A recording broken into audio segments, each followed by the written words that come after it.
Yes guys, reka nongere mbasuhuze kandi mbifurize ibihe byiza mwe mudahema kudukurikira umunsi ku munsi hano kuri Mbarusha Mining TV ku makuru ya mining zigiye zitandukanye tugenda tubagezaho umunsi ku munsi, yaba amakuru ya Pi Network, amakuru ya Delta Mining, amakuru ya za Ruby Network, amakuru ya B Network.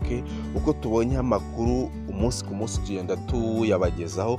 Uyu munsi ni itariki 6 z'ukwezi kwa karindwi umwaka wa 2025. Mbere yuko twinjira muri iki kiganiro mubanze mugerageze mukore update ya application yaba ya Pi Network ndetse na Pi Browser. Application kare ebyiri zose systeme hashize iminsi 3 yose badusaba gukora ama update. By'umwihariko hari igihe bagusaba update utarahabwa migration cyangwa utarahabwa KYC cyangwa KYC yawe yaragenze nabi, wakora update wakinjiramo ugasanga systeme yagusabye gusubiramo KYC yawe neza, cyo ugasubiramo ugasanga systeme yaguhereje migration cyangwa yaguhereje full KYC ugasanga uvuye muri tentative KYC. Niyo mpamvu rero gukora update application aba ari ingenzi cyane. Nkuko nemaze kubabwira, uyu munsi ni itariki 6 z'ukwezi kwa karindwi umwaka wa 2025. Uyu munsi ni ku cyumweru, nanabifuriza igitondo cyiza ndetse n'icyumweru cyiza aho mugiye muherereye mu bice bigiye bitandukanye. Abantu benshi mukomeje kwibaza cyangwa dukomeje kwibaza impamvu iyi projet ya Pi Network yakomeje gukrashinga, yakomeje kumanuka cyane. Nkuko mubibona iri kuri 0.45 gutyo by'idolari, hafi mu biceri 580 gutyo 600. Abantu benshi bacitse intege cyane muri uyu mushinga wa Pi Network. Mu by'ukuri iyi projet ya Pi Network navuga ngo ni projet yihariye, ni projet yanditse amateka adasanzwe kandi ikomeje no kwandika amateka adasanzwe. Nkunda kubabwira umunsi ku munsi ntutegereze ko iyi projet ishobora kuzazamuka n'undi tukimayininga cyangwa ibikorwa ba nyiri umushinga bayiteganyaho cyangwa bacyubaka bakiri kubyubaka igihe byaba bitararangira. Ndakurahiye n'ubundi ishobora no kugomeza kumanuka yenda ikazagera no muri 0.2 cyangwa 0.3, ariko igihe kikongera kikagera ikongera ikihindukiza ikazamuka ukayibona nko mu madolari 10, mu madolari 20 no mu gihumbi cy'idolari birashoboka. Ariko nk'uko nkunda kubabwira umunsi ku munsi, ntabwo ari iki gihe, ntabwo ari ejo, ntabwo ari muri uku kwezi, ni ibintu bizafata iminsi cyangwa igihe kugira tubone iyi projet yacu aho tuyifuza. Nimba uri mushyashya akaba aribwo bwa mbere ugeze kuri Mbarusha Mining TV, nakubwira ngo kanda kuri subscribe, ufungure inzogera kugira igihe cyose Mbarusha Mining TV yaprodinze video kuri YouTube, iyo video uyibonere mu bantu ba mbere. Nimba ari ibintu byo gukemura cyangwa byo gukosora, ubikosore mu bantu ba mbere. Kandi nyaboneka abantu mu nkurikirano kuri Mbarusha Mining TV, ndagira mbahereze advice cyangwa ndagira ntange inama. Abantu mujye muva mu bintu wenda by'ubuyobe cyangwa byo kurangara. Ari igihe urangara bikagukoro cyangwa ugashiduka ari wowe ubihombeyemo cyangwa ubigendeye. Ari nk'abantu babwira ngo Pi nuzohereza ku ma exchange cyangwa nugurisha Pi zawe, konti yawe bazayibaninga cyangwa izagira ikibazo. Ati ziriya Pi ujyana ku ma exchange nta mumaro zazifite. Ati nufata Pi ukazikura ku ma échangeurs ukazizana muri Pi Network cyangwa muri Pi wallet yawe, ntacyo zizaba zimaze muri blockchain ya Pi Network. Ibyo byose nyaboneka namwe ubwanyu mujye mukora ubushakashatsi cyangwa munasome cyangwa munabaze cyangwa munasome ibindi binyamakuru. Ibyo byose aba ari amakuru adafite icyasobanuro cyangwa adafatika. Mwibuke ko abantu mukora ama activation y'ama wallet, by'umwihariko ukora abenshi bagiye bakora ama activation cyangwa unakora activation ya wallet, uretse ko muri iminsi bisa n'ibitagikunda neza. Abenshi Pi bakoreshaga zavaga kuri échangeur, waba uri gukora activation ya wallet bakagusaba nko kugura nko du starter Pi cyangwa ukadepositingaho Pi. Izo Pi iyo utabaga uzifite wazikuraga ko ari ama exchange yakoze ama KYC, bara ama exchange 5 kugeza n'uyu munsi wa none. Kuba timu ya Pi Network iki tugaragariza, yaba za OKX, za Bytegate Exchanger, za Gate.io, za Pionex ndetse na za Mexic, izo zose zirakora, ziremewe, zirizewe.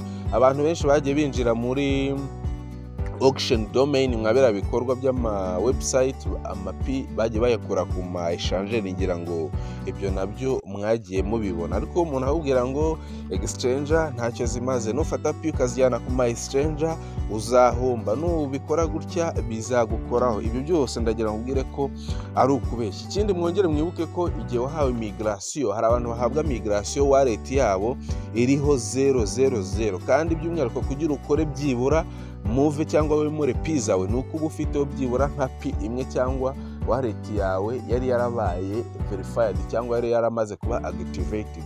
Uvuga ko iriya pi imwe woherezaho akenshi ushatse wanayikura kuri OKX, Bitget exchange cyangwa undi muntu akayiguhereza, iyo uyisizeho nibwo ukora migration cyangwa move uri kwimura pi zawe bigakunda. Ariko umuntu ahubwira ngo pi nuyikora kuri exchange ukayigira muri pi network cyangwa muri pi wallet yawe ngo ntabwo ngo bizaba bikora. Nyabuneka ni mukanguke, biriya bintu cyangwa amakuru nk'ayo ngayo akunda gushyira abantu muri rose cyangwa mu bihombo. Nk'urugero, hari nk'umuntu nko mu mezi nk'atatu ashize wari ufite nka pi 1000, atinya wenda nko kuzigurisha cyangwa kuba yazihereza nk'umuntu amuhereza amafaranga. Nko mu mezi nk'atatu ashize wenda pi 1000 zishobora kuba zari zifite wenda nka miliyoni 2, kubera ko pi yageze ku 2000 murabizi. Jonda ari ku $1 n'ibice hafi nka 4, nta kwezi kurashira wenda kanga ko bamuhereza wenda nk'izo miliyoni 2, uyu munsi wa none akaba ari 500,000 cyangwa 600,000. kandi muri izo miliyoni 2 yazifata uyu munsi wa none yari kugura byibura pi zikubye 3 zimwe yagize ute yagurishije. Rero mpamvu mugomba kujya namwe ubwanyu mukanguka, mukanasoma, mukanakurikira umushinga aho uri kugana ndetse naho ugeze. Mbonereho no kwibutsa abantu, nimba bifuza kwinjira muri groupe yacu ya WhatsApp, urebe muri comment z'iyi video urabonamo link ya groupe ya WhatsApp. Nimba ushaka kugurisha pi unyandikire, nimba ushaka no kuzigura unyandikire, yaba Ruby yaba Sidra uzifite ushaka kuzigura cyangwa kuzigurisha nabyo unyandikira. Ibyo byose ndabigufasha. Uraza no gusangamo nimero yanjye nkoresha kuri WhatsApp, y'unyandikiye mpita ko ngusubiza cyangwa ibyo bintu bigufasha. Nizere ko amakuru ngerageje kubanyuriramo mba mbahereje amakuru ndaciye ku ruhande cyangwa nta kintu na gito mbahishe. Icyambere cyo ugomba kumenya, exchange cyangwa zira exchange 5 ziremewe 100% ziremewe, kandi mwibuke ko twazihawe na kuwa timu cyangwa n'ubuyobozi bw'uyu mushinga wa Pi Network. Nujya gukora activation ya wallet cyangwa ugiye kudepositinga pi ukayikura kuri exchange ukayishyira muri wallet yawe, nujya gukora move ya pi zawe bizahita ko bikunda. Nushaka kujya muri auction domain bya bikorwa abantu bajyagamo, mwibuke ko pi bazikuraga ku ma exchange.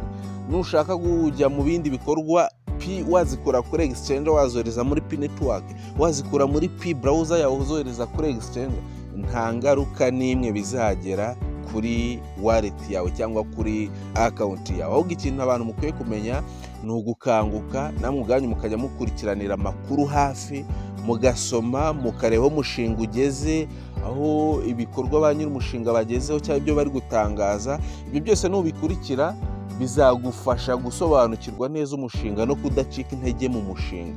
Aho ubundi kuba pi yaramanutse cyane ntabwo bikwiye kuguca intege, ahubwo bikwiye kuguhereza imbaraga. Waba ufite ubushobozi ukibikopa izishoboka, ugategereza ko izazamuka, yazazamuka ukayigurisha warayiguriye hasi cyane. Niyo makuru uba ukeneye kumenya, ibindi wenda bikaza nyuma. Nakunze kubabwira umunsi ku munsi, mujye munakunda kureba. Niyo mpamvu mubwira ngo mujye mukurikirana projet cyangwa umushinga hafi.